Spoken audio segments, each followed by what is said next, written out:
আসসালামু আলাইকুম। আসলে আমি আজকে যেটা দেখাবো এটা হলো বুমিনের দক্ষিণে একবারে দরিয়ার ফাঁস ঘষা এই সাপরাশি খালের একটা সুইচ করছিল। এই সুইচটা এখন পরিত্যক্ত অবস্থা পড়ে রয়েছে। দেখেন সুইচের চারিদিকে স্কোয়ারটা বাঁধা, কিন্তু কোনো দিকে খাল নাই। দেখেন সরকার কোটি কোটি টাকা সরকার কোটি কোটি টাকা এখানে ইনভেস্ট করছে কেন আমি বুঝতে পারি না। যেই একটা খাল যেখান দিয়ে খালের স্রোত আসবে যাবে, ডালা আছে এখানে, কিন্তু ওদিকেও বাধা এদিকেও বাধা।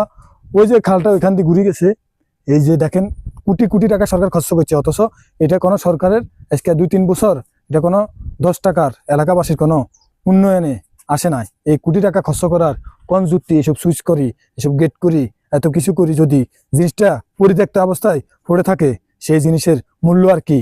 জং ধরে যাবে, নষ্ট হয়ে যাবে, সবকিছু বাদ হয়ে যাবে। দেখেন কোটি কোটি টাকা খরচ করেছে সরকার যে এই সুইচগুলার পিছনে।